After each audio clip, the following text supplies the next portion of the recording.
All right, guys. So I had a request to do an interview about the Alaska positions.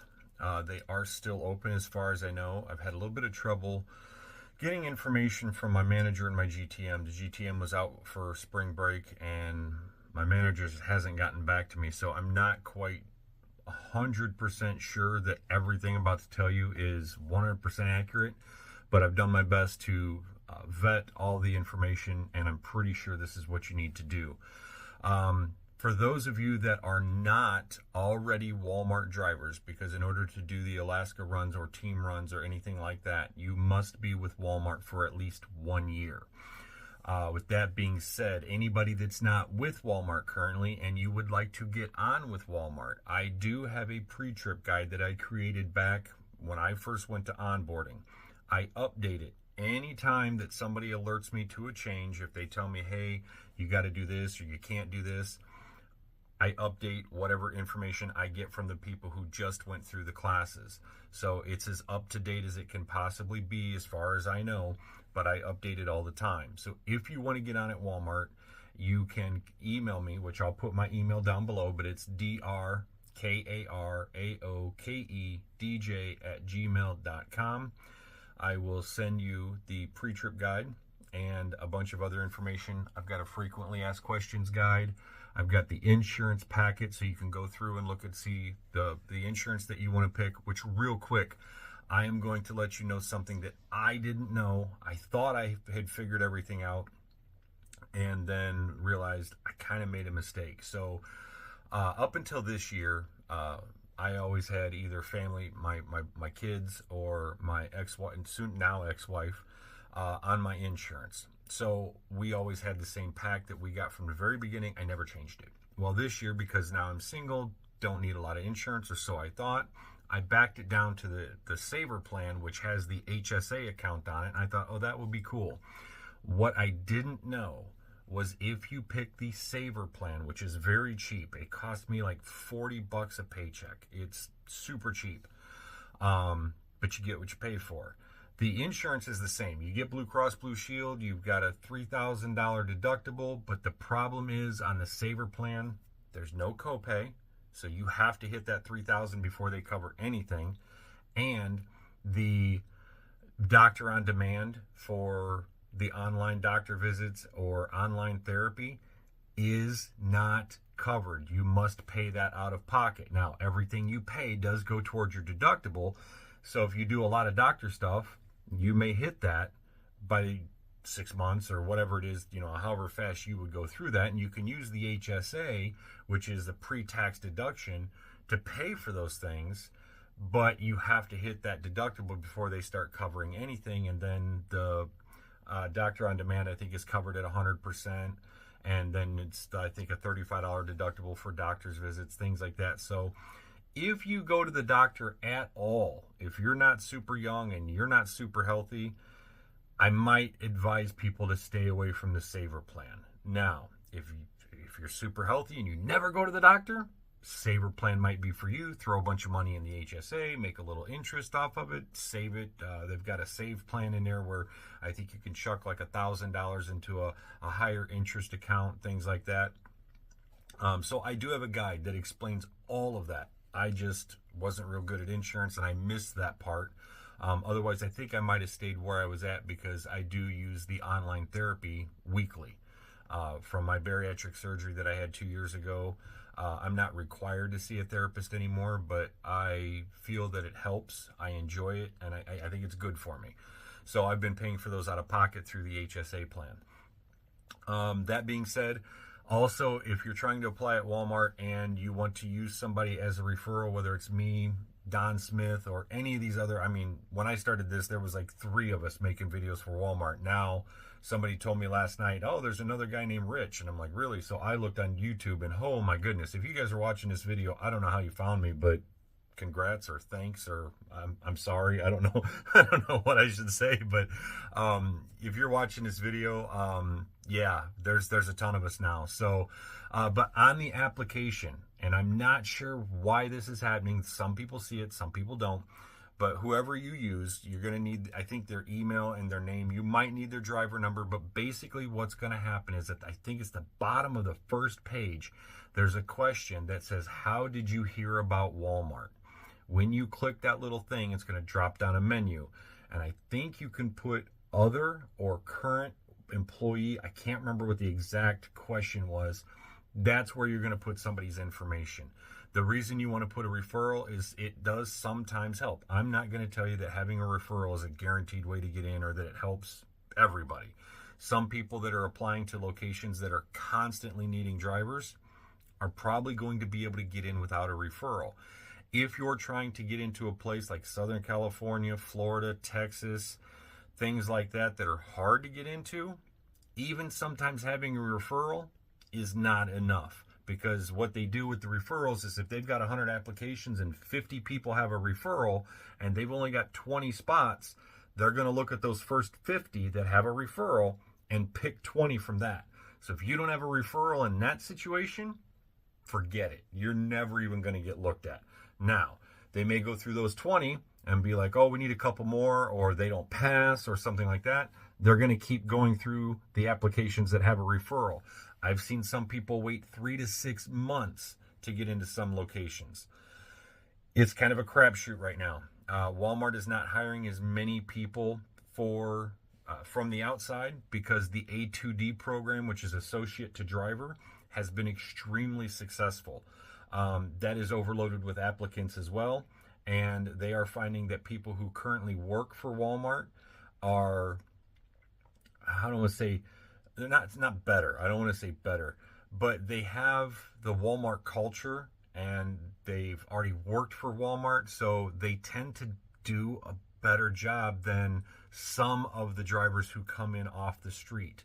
I think they also get better training. I know a lot of people who come in after getting 30 months of experience may have went to a 3 or 4 week school, or maybe not even that. They got their license and they've been driving for 30 months. They've developed bad habits. They didn't get trained properly.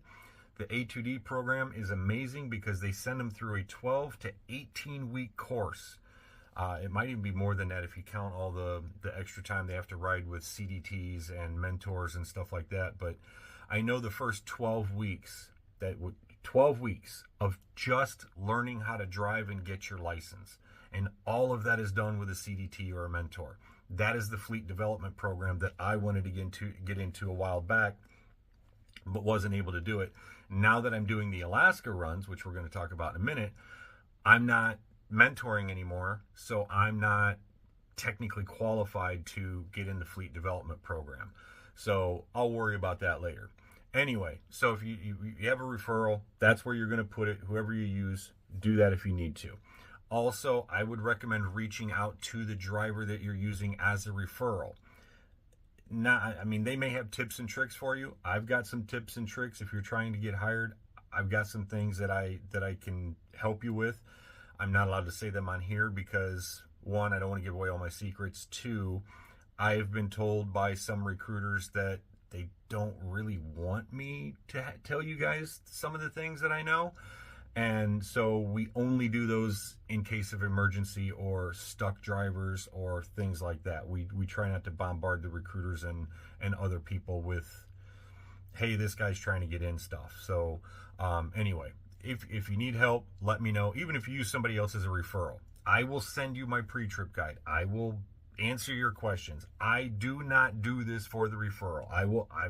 I've just spent the last 12 hours going through all of my emails, double checking that guys didn't need something. Some people are like, hey, I'm getting close to my 30 months or this or that, whatever. They already used somebody else's referral. Fine. That's fine. I will help you guys with whatever I can, with whatever you need when I can. So again, email is in the description down below. Send me an email and I'll do what I can. I don't always get to respond right away. Sometimes I do. Like tonight, I was home and a couple of emails came in. I responded right away and they were like, holy cow, that was fast. You just caught me at a good time.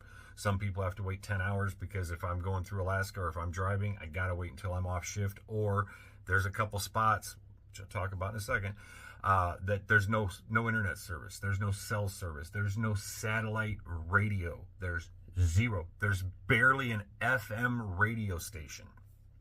So there may be times I won't get back to you right away. Anyway, that being said, on to today's main event, the Alaska stuff. I may have covered most or some of this in a previous video, but just in case you didn't see that video, because I think I'm up to 55 or 56 videos now, I'm going to cover everything Alaska in the rest of this video. Starting with the benefits. The benefits, there's quite a few. Alaska drivers are not, I don't want to say held to the same standards as regular Walmart drivers. I mean, we still do our pre-trips. We still do our post-trips. We still have to do the logs and stuff that when we can. The problem is a lot of times there's no service, and that tablet kind of becomes a paperweight. You can't check in at a store if you're in an area with no service, because it just doesn't do some things. It'll still run your logs and stuff, but there's a lot of that kind of stuff that we just can't do. You can, the way it works is if we go out on a Monday, it usually takes 6 days to complete the trip. 3 days there, 3 days back, drops off at the stores. There's only 7 stores in Alaska. Fairbanks, Eagle River, Wasilla. I think there's 2 or 3 stores in Anchorage, and then there's one down south in Kenai. Now, there is another store. The last store, you go to a warehouse, you drop the load, they live unload you at the warehouse, and then they send it over on a barge because the Walmart is actually on an island.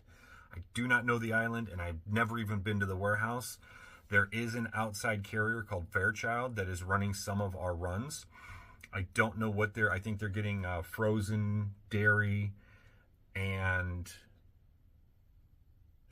meat and produce, frozen dairy, and I can't remember what the third type of load is off the top of my head. But anyway, we only run the meat and produce. They do all of the frozen dairy and whatever else there is.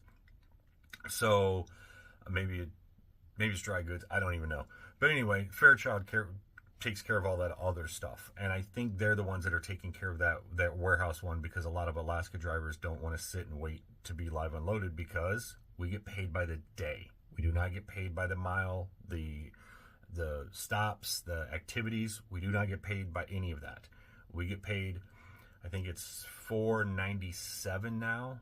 It's very close to $500 a day. But when you go out on for your 6 days, so you go out on Monday, you're gone Monday, Tuesday, Wednesday, Thursday, Friday, Saturday is on your day back.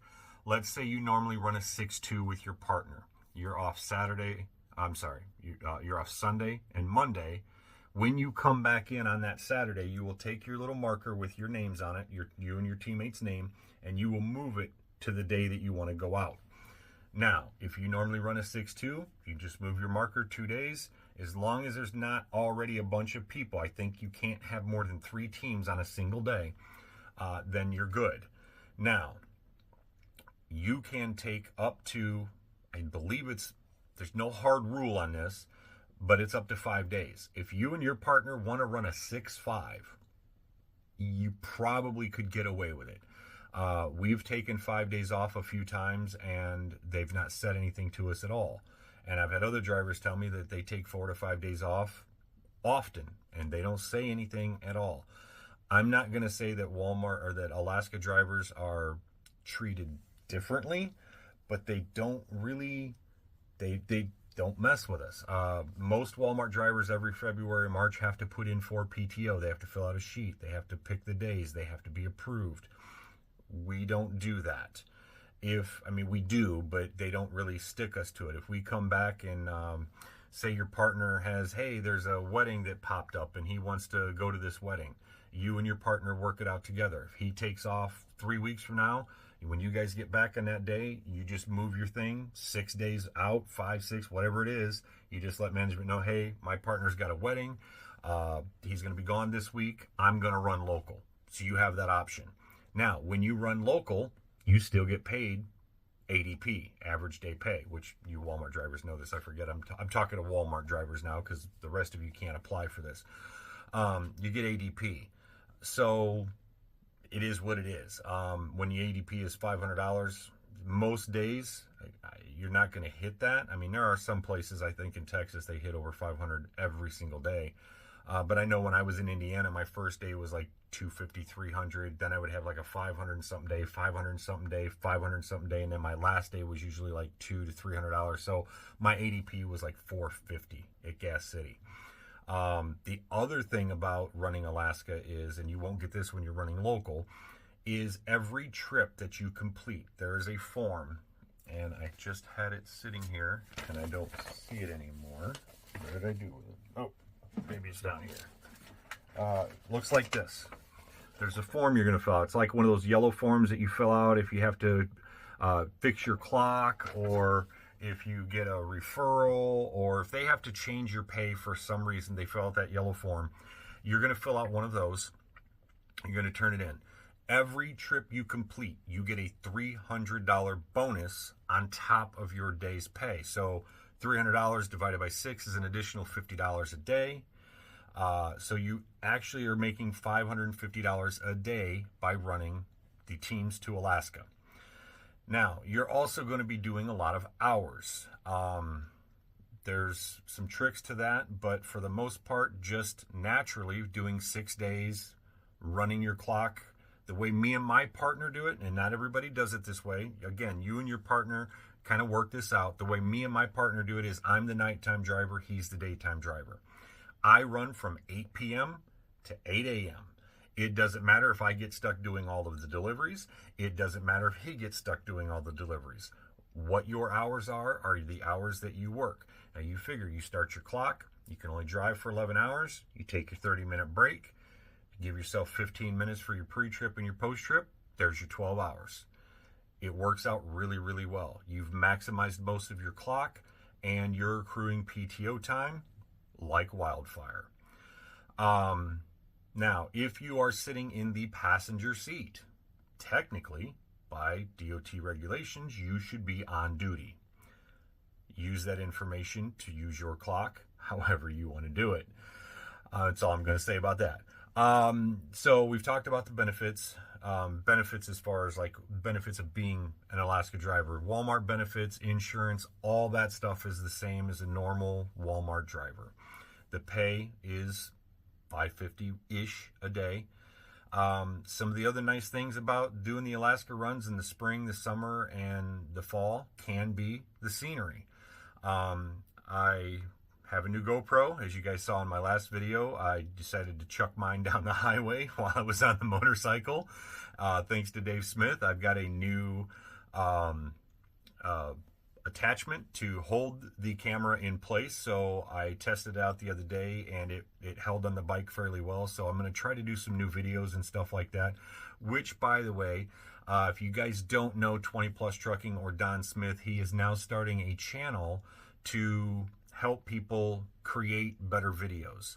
So I'm going to be going to the school of Don Smith here relatively soon on what time I do have to learn how to make better videos and to get the right mounts and the right cameras and things like that. Because the problem with the GoPro, me being a night driver, the GoPro did not pick up in the dark very well at all. He says this new camera will. Now, I haven't tested the light features and stuff on it yet, but I hope to do that possibly this week. See what kind of footage I can get. In the summertime, it is almost light out 24 hours a day in Alaska. There's like an hour or two of, I don't even call it darkness. It's like duskness. So maybe I'll get some good footage this summer, but that's one of the benefits of running the Alaska runs is the scenery, the wildlife. If you and your partner are okay with it, and again, the two of you work this out, and you want to stop and take pictures, or if you want to stop and, hey, there's a lake or a river or something that you want to go fish at, and you guys want to take an hour break, that's up to you and your partner. You guys do what you want to do. You are supposed to complete the trip in 6 days. When the weather's nice, when the weather's bad, you complete it whenever you can. One of the other little tweaks, benefits, whatever you want to call it, is in the wintertime. Let's say that you ran into some traffic. Let's say you ran into weather. Maybe in the summertime there was a wildfire. I mean, Canada catches on fire all the time in the summertime, it seems, and they did not get a lot of snow this past year.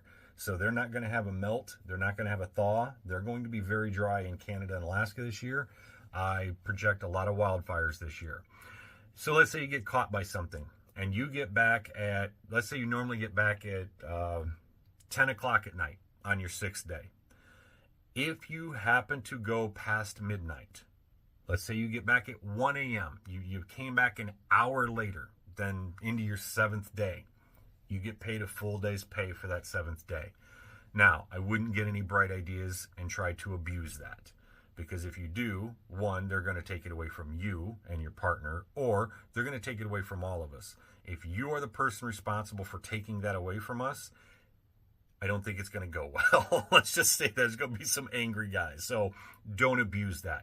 But it is nice that we get that in the case that we ran into bad traffic or snow, weather, whatever it might be. I keep saying traffic, and I should stop because there's no traffic. Literally on my shift, when you go the Caziar, which is the way that you're not supposed to go in the wintertime because it's kind of a little mountainous area, but it's not a main thoroughway. There's one main thoroughway that goes across the top and down through British Columbia and the Yukon. We go the Caziar, which is kind of a little cutoff. There's been times at night I can go my full shift and maybe see 3 vehicles. And usually 2 out of the 3 of those are going to be some semi-hauling minerals from some gold mine or logs from a logging place. I don't see anybody. In the daytime, you can get a little bit of traffic in towns, but my main point is there's not a lot of traffic. If you run into something, it's going to be either wildlife or weather of some kind that is going to hold you back on that 7th day. But it's nice. If you get caught and you go an hour or 2 into that 7th day, you get a full day's pay for the 7th day. But that's your day off. It doesn't count as, you know, when you put your marker in, when you left last week and say, okay, we're going to be back on this day, we're going to go out on this, you can still leave it there. Now, if you want to push it a day, go right ahead. But most of us don't. You're already getting paid for that 7th day. You got home at 2, 3, 4 in the morning. You can still go home, get sleep, still technically have it as a day off, because in the wintertime, we leave in the evening. In the summertime, we leave in the daytime. So you got all day to do whatever you want to do. You still got your 2 days off, and you go back at night on the day that you chose, whether it was 2, 3, 4, whatever day it was. So it's really nice. Pretty much that's all the pros that I can think of for doing the Alaska runs. Some of the cons. The home life balance, I'll be honest, sucks. It is the one thing right now that has me a little aggravated. Not much I can do about it. My weight loss has plateaued. I've actually lost a couple pounds these last couple weeks with a new supplement that I'm taking. It naturally increases your GLP-1. So instead of taking the synthetic shots and having your body stop producing the hormone and messing up your system, this is a natural supplement. And I've lost 7 pounds in 2 weeks. And the reason that I'm having a problem is because you are as sedentary as you could possibly be. You're not moving. You're driving 11 hours, you're doing a pre-trip, a post-trip, and then you're jumping into the bunk. You can't jump into a gym or go outside and work out while the other guy is driving his portion of the shift. Now, there are some teams out there. My buddy Charlie and his partner Gabe, they take time to stop at a gym twice a week, I think. At least twice a week. He's always posting pictures on Facebook, which, by the way, I am on Facebook. If you want to get with me on Facebook, go ahead and friend me on Facebook. I've got a little chat group. It's a positive chat group where we do mental health and physical health and things like that. So if you're interested in that, hit me up on Facebook. It's just, my name's Rich Warren. It's simple.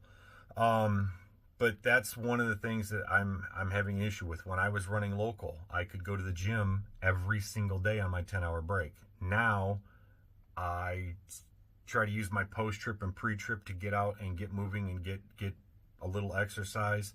My 30-minute break, when I'm stopped somewhere and my partner's sleeping, I'll jump out of the truck and do some stretching and stuff like that. The reason I don't do a full workout on my 30-minute break is because there's not a lot of showers. There's no truck stops per se. Once you cross into Canada, it's a completely different animal. There are a few truck stops, but they're like card locks. At night, they're closed. There's nothing open. There's a few places that you can get showers. Again, at night, some of them aren't open.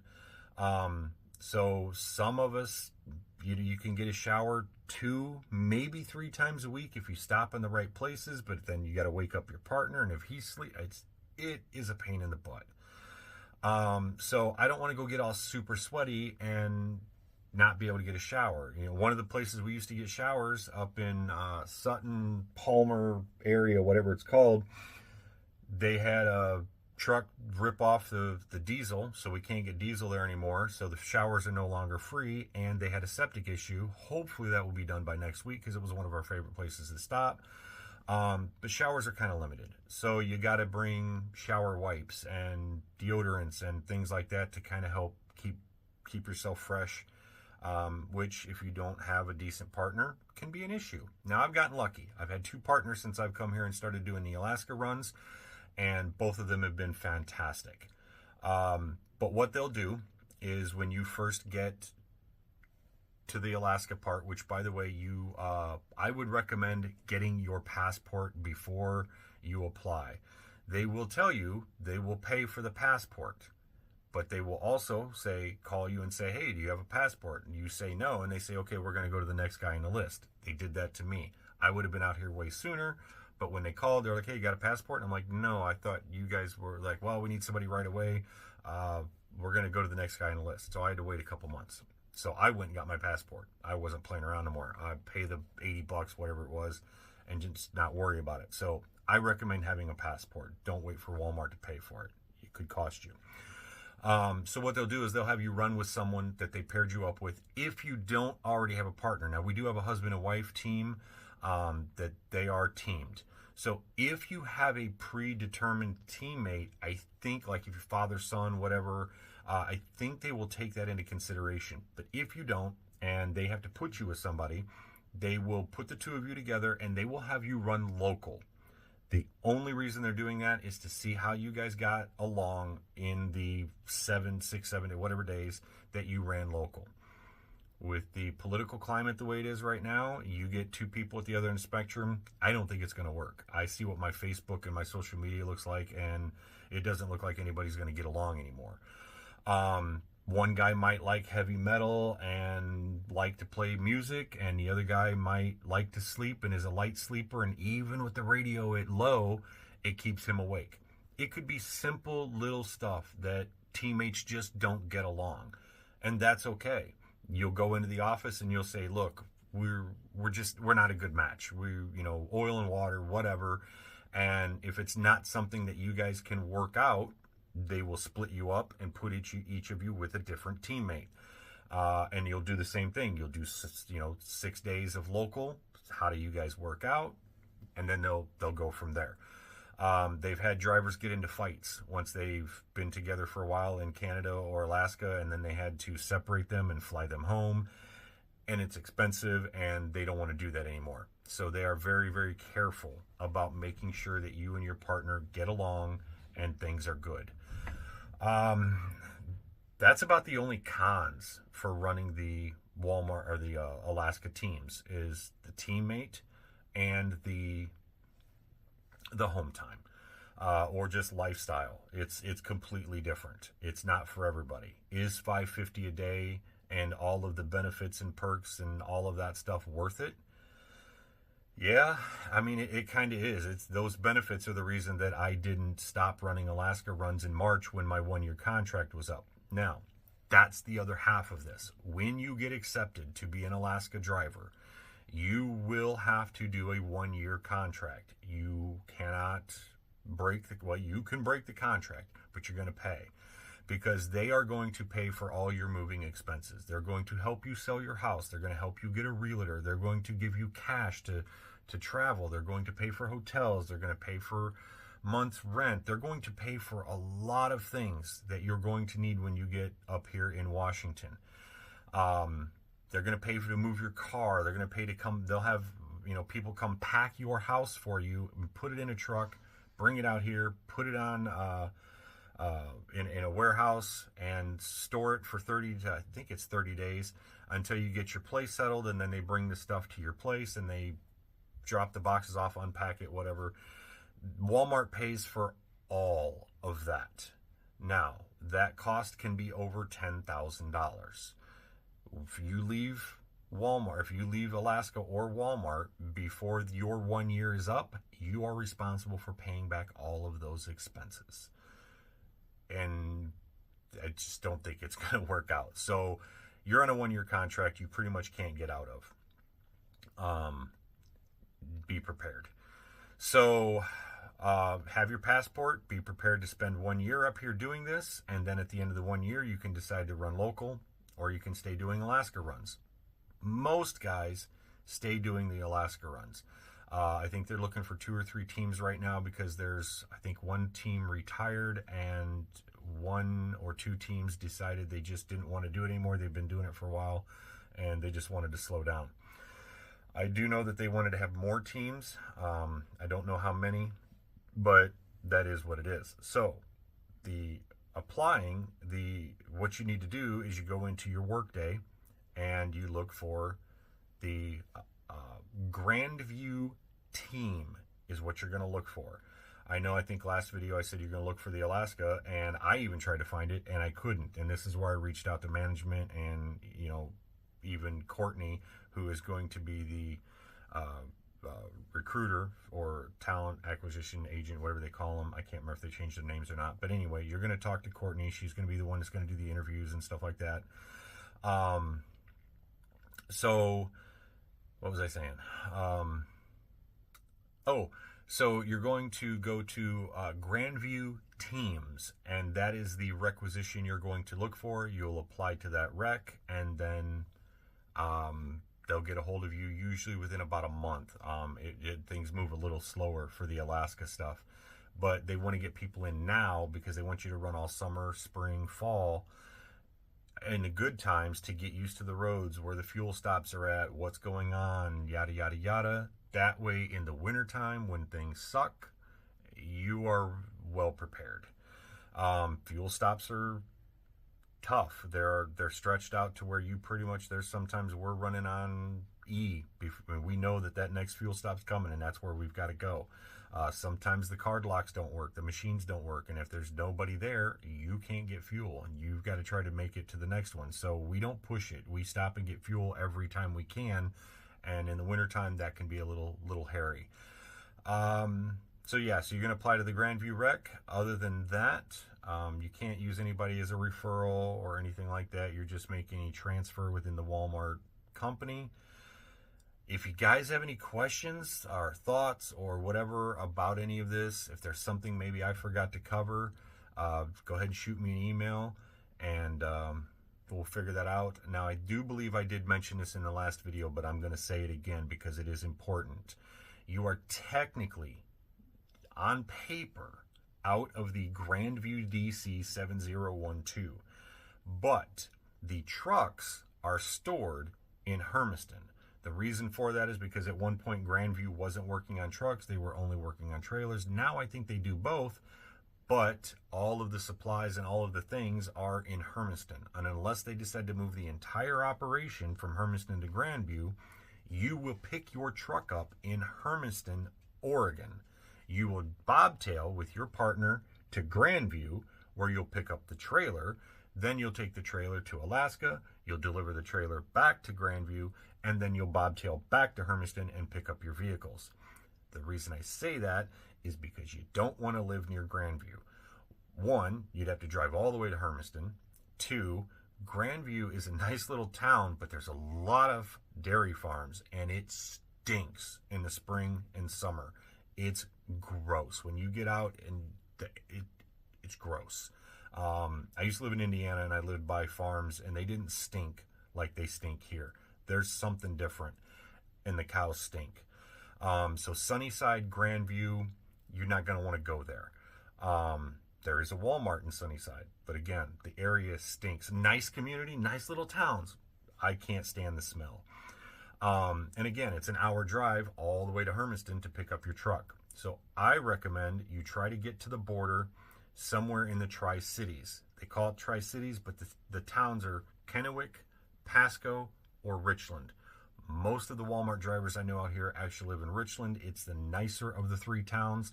Kennewick's a little more blue collar, and everybody out here calls Pasco the wrong side of the tracks or the other side of the river or whatever.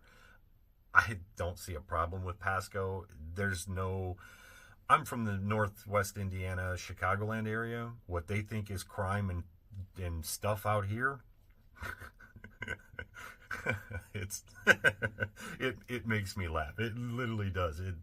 It's nothing. So anyway, so try to live on the Oregon-Washington border, but don't live in Oregon. Don't make the mistake I did.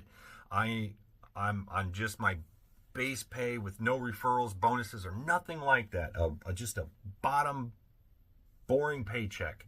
Oregon is taking over $300 a paycheck out of my check. Indiana was not near that high. I was told by my accountant, the person who does my taxes, that Oregon is one of the highest taxed states when it comes to your pay, because Oregon doesn't have a sales tax.